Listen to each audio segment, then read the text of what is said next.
इस घटना के शिकार हुए सारे पैसेंजर्स के रिलेटिव आज भी समुद्र की ओर जाते हैं अपनों को याद करने के लिए, जिसे दोबारा वो कभी देख ना सके, दोबारा कभी मिल ना सके। हाँ पता है, ऐसा करने से वो वापस तो नहीं आएंगे, पर एक सुकून सा मिलता है, मानो समुद्र के इन्हीं वादियों में, इन्हीं खारे पानी में कोई अपना रहता हो।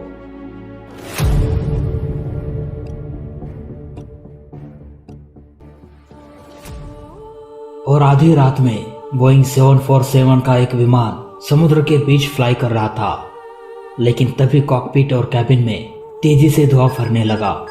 कुछ ही मिनटों में ऑक्सीजन मास्क भी ड्रॉप हो गया, पर यह मास्क जहरीले धुएं से तो बचा सकता था, पर उस आग से कौन बचाएगा जो लगातार यात्रियों की ओर बढ़ रहा था।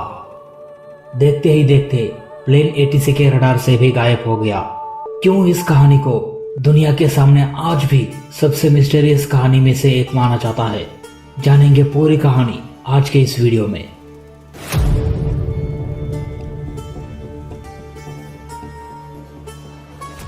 नवंबर 1987 Chiang Kai Shek international airport Taiwan, south African Airways flight 295 140 passengers और 19 क्रू मेंबर्स के साथ उड़ान भरने वाला था। 49 वर्षीय कैप्टन डेवी के पास लगभग 13,500 फ्लाइट आवर्स का एक्सपीरियंस था।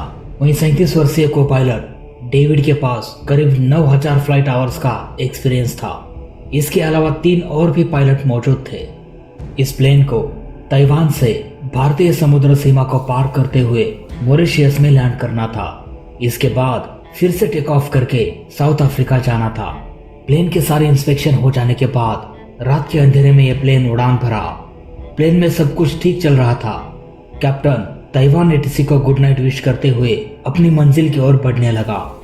अंधेरी रात और विशाल समुद्र के ऊपर बोइंग 747 का विमान उड़ता जा रहा था। उड़ान के करीब 40 मिनट बाद कार्गो सेक्शन से धुआं निकलने लगा और यह धुआं सीधे कैबिन में इंटर कर रहा था। तुरंत ही फ्लाइट क्रू आग बुझाने के लिए कार्गो होल्ड में पहुंच गए। आग इतनी तेज बढ़ चुकी थी कि यह बुझने का तो नाम ही नहीं ले रहा था। इसीलिए इस आग को बुझाने के लिए पैसेंजर्स की भी मदद ली गई, पर अफसोस सब बेकार साबित हुआ। कार्गो होल्ड में रखे सारे सामान धू धू करके जलने लगा था। देखते ही देखते प्लेन का पिछला हिस्सा एक जलती हुई भट्टी के समान तपने लगा था।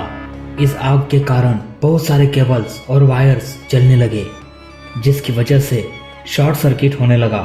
कॉकपिट के बहुत सारे इंस्ट्रूमेंट ब्लिंक करने लगे, मानो उसे ठीक से इलेक्ट्रिसिटी ना मिल रहा हो। अब मुसीबत प्लेन के कंट्रोल सरफेस में आ चुकी थी। अब धीरे धीरे ये काली धुआं प्लेन के कॉकपिट में भी इंटर करने लगा। ऑक्सीजन के कमी के कारण एक एक करके पैसेंजर्स बेहोश होने लगे। हालांकि प्लेन में ऑक्सीजन मास्क भी थे, पर वो भी महज कुछ ही मिनटों के लिए होता है। आखिर कब तक कोई इस आग से खुद को बचा पाएगा? प्लेन में आग लगने पर क्या किया जाए, ये भी चेकलिस्ट में लिखा होता है। फ्लाइट 295 की चेकलिस्ट के अनुसार कैबिन में आग लग जाने पर इसे डीप्रेशराइज कर देना चाहिए था, यानी कि प्लेन के अंदर की सारी प्रेशराइज एयर को प्लेन से बाहर निकाल देना चाहिए था। लेकिन ऐसा करने से पैसेंजर्स का दम घुटने लगता। इस समस्या से बचने के लिए प्लेन को 30,000 से 15,000 फीट के एल्टीट्यूड में लाना था। इतने एल्टीट्यूड पर एयर प्रेशर लगभग नॉर्मल हो जाता है। प्लेन के स्मोक इवैक्यूएशन चेकलिस्ट के अनुसार प्लेन के अंदर से स्मोक निकालने के लिए दोनों में से एक दरवाजे को खोल दिया जाए, ताकि धुआं बाहर निकल सके और फ्रेश एयर अंदर आ सके। अब प्लेन धीरे धीरे नीचे आने लगा।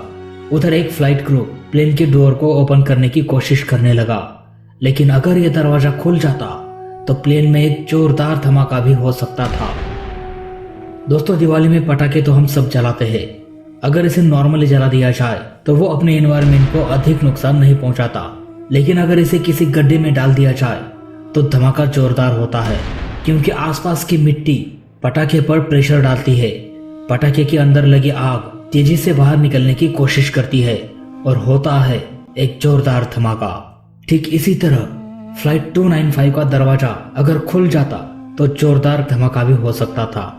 इस प्लेन में काफी एक्सपीरियंस पायलट थे और शायद इसीलिए जब उन्हें पता चला कि प्लेन के डोर को खोला जा रहा है, तुरंत ही उन्होंने कैबिन क्रू को दरवाजा खोलने से रोक दिया। प्लेन में हो रहे सारे घटनाओं के बारे में पायलट एटीसी को भी बता रहे थे।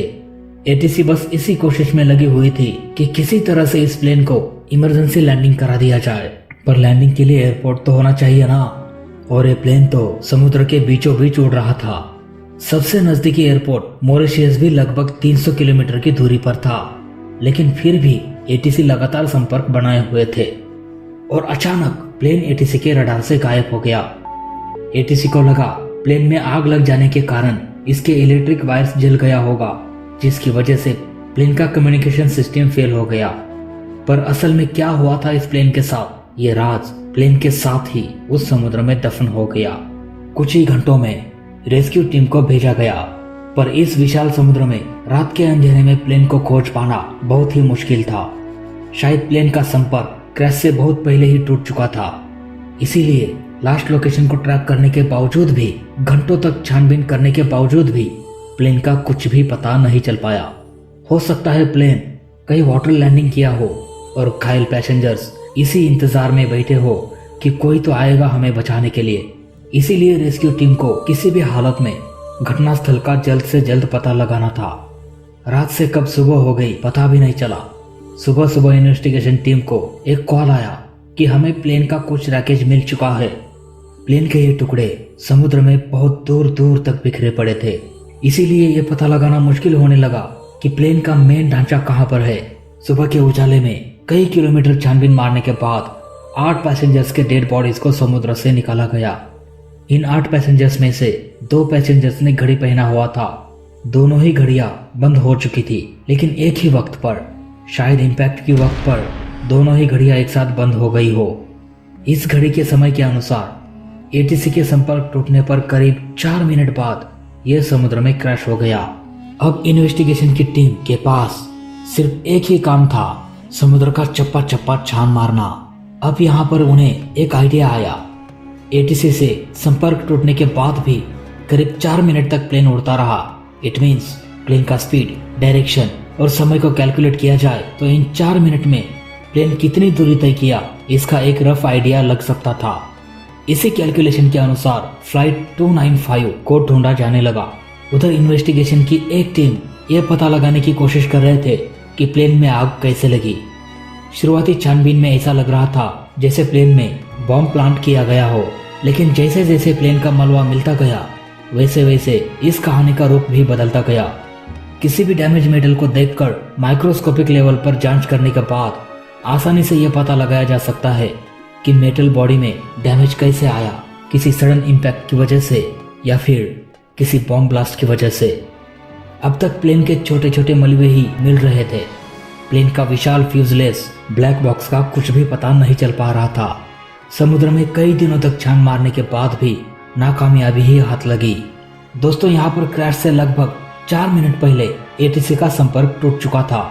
इन 4 मिनट में प्लेन किस डायरेक्शन में गया नहीं पता, कितनी स्पीड से गया नहीं पता, समुद्र की लहरें कितनी तेज थी नहीं पता, प्लेन का इम्पैक्ट कितना जोरदार था ये भी नहीं पता।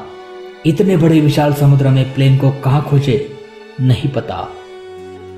1 महीना गुजर जाने के बाद भी बस प्लेन के छोटे छोटे टुकड़ों को ही खोजा जा सका जो कि पानी के ऊपर तैर रहे थे।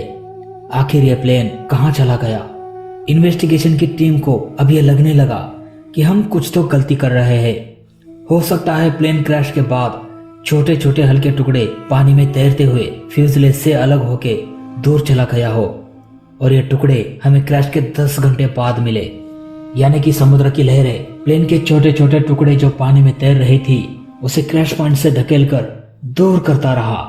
10 घंटों में ये टुकड़े काफी दूर आ चुके थे और इन्हीं टुकड़ों को इन्वेस्टिगेशन की टीम ने खोज निकाला। मतलब कि अब तक प्लेन का फ्यूजलेस इसीलिए नहीं मिला क्योंकि वो घटनास्थल से दूर, बहुत दूर छानबीन कर रहे थे। दूसरी ओर मेडिकल की टीम ये पता लगाने की कोशिश कर रहे थे कि उन 8 पैसेंजर्स की जान कैसे गई। 1 महीने के बाद इसका रिपोर्ट भी आया। इस रिपोर्ट के अनुसार प्लेन क्रैश होने से पहले ही पैसेंजर्स की जान जा चुकी थी। ये रिपोर्ट कहीं ना कहीं इस ओर इशारा कर रहा था कि प्लेन में भीषण आग लगी थी, इसीलिए क्रैश होने से पहले ही दम घुटने के कारण यात्रियों की मौत होने लगी थी। 1987 में हम टेक्निकली इतने एडवांस भी नहीं थे, हमारे पास इतने आधुनिक रोबोट्स भी नहीं था, जो समुद्र के गहराई में गोता लगाकर उसकी मैपिंग कर सके। लेकिन जो भी था उसी से काम चलाना था। यहाँ पर एक remote control under water submarine का यूज किया गया। इस सबमरीन को एक केबल से कनेक्ट किया जाता था। ये केबल पानी के ऊपर एक शिप से कनेक्टेड होता था जो इसे कंट्रोल करने के लिए कमांड देता था। समुद्र के अंदर के नज़ारों को फिल्माने के लिए उस दौर में भी इस सबमरीन में एक कैमरा इंस्टॉल किया गया था। पर इस सबमरीन के साथ प्रॉब्लम ये था कि ये उतनी ही गहराई में गोता लगा सकते थे जितनी लंबी केबल हो। इन्वेस्टिगेशन की टीम जहां पर छानबीन कर रहे थे उसकी गहराई लगभग 7 किलोमीटर थी और 7 किलोमीटर का केबल दुनिया में कहीं भी नहीं बना था। पर इन्वेस्टिगेशन की टीम हार नहीं मानने वाले थे। उन्होंने एक ऑप्टिकल फाइबर केबल बनाने वाली कंपनी को हायर किया और कहा कि हमें इतनी लंबी केबल चाहिए।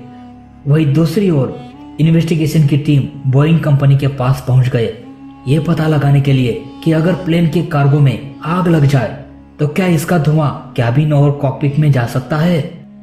उन्होंने कुछ प्लेन्स के कार्गो होल्ड में धुआं भर दिया और ये देखने लगे कि कैबिन और कॉकपिट में धुआं भरता है या नहीं। कई सारे एक्सपेरिमेंट करने के बाद भी कैबिन या कॉकपिट में धुआं ट्रांसफर नहीं हुआ। ये केस अब और भी पेचीदा हो जा रहा था।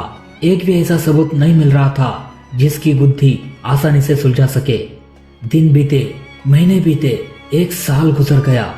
अब तक सबमरीन के लिए 7 किलोमीटर का केबल भी तैयार हो चुका था। समुद्र के गहराइयों में गोता लगाने के लिए इन्वेस्टिगेशन की टीम काफी एक्साइटेड थी क्योंकि इससे पहले इतनी गहराई में किसी भी सबमरीन ने गोता नहीं लगाया था। सबमरीन धीरे धीरे नीचे जाने लगा। हर बार इन्वेस्टिगेशन की टीम इस उम्मीद से आते कि आज हमें प्लेन का मलबा मिल जाएगा, लेकिन अफसोस उन्हें हर बार निराशा ही हाथ लगती। धीरे धीरे अब उम्मीदें भी टूटने लगी थी। इस तरह से रोज छानबीन करते करते 1 साल गुजर गया। सभी लोग निराश हो चुके थे, लेकिन फाइनली वो घड़ी आ ही गई जब सबमरीन के रिकॉर्डिंग में प्लेन का मलबा दिखाई दिया। इतने सालों बाद एक उम्मीद की किरण नजर आई थी। इन 3 सालों में काफी कुछ बदल चुका था। जहाँ कभी लोग बैठा करते थे वहाँ समुद्री जीवों ने अपना बसेरा बना लिया था। कुछ घंटों के छानबीन के बाद CVR यानी कि कॉकपिट वॉइस रिकॉर्डर को खोज निकाला गया। ये कॉकपिट वॉइस रिकॉर्डर कॉकपिट में हो रहे बातचीत को रिकॉर्ड करता है। जब इसे डिकोड किया गया तब फिर से वो यादें ताज़ा होने लगी। क्रैश के पहले की वो बातें, वो धुआं भरना और फिर आग लग जाना, आग बुझाने की नाकाम कोशिश करना और फिर मौत को गले लगा लेना। इस कॉकपिट वॉइस रिकॉर्डर का रिकॉर्डिंग भी अधूरा था। शायद आग में कोई वायर जल गया होगा जिससे कि इसका कनेक्शन टूट गया हो। समुद्र में 150 स्क्वायर किलोमीटर छानबीन मारने के बाद भी सिर्फ कॉकपिट वॉइस रिकॉर्डर को ही खोजा जा सका। फ्लाइट डाटा रिकॉर्डर जो पूरे केस की गुत्थी को सुलझा सकता था वो अब भी समुद्र की गहराइयों में ही दफन था। 3 साल गुजर गया, फिर भी इन्वेस्टिगेशन की टीम को नाकामयाबी ही हाथ लगी। इस केस की छानबीन और 2 साल तक किया गया, यानी कि लगभग 6 सालों तक। फाइनली कोई भी सबूत ना मिलने के कारण इस केस को बंद कर दिया गया। घटना के करीब 10 साल बाद इस केस को फिर से सॉल्व करने की कोशिश किया गया, पर गड़े मुर्दे उखाड़ने से कोई भी फायदा नहीं होने वाला था। 10 सालों बाद इन्वेस्टिगेशन की टीम ब्लैक बॉक्स तक पहुंच भी जाती तब भी उसे पहचानना बहुत मुश्किल हो सकता था।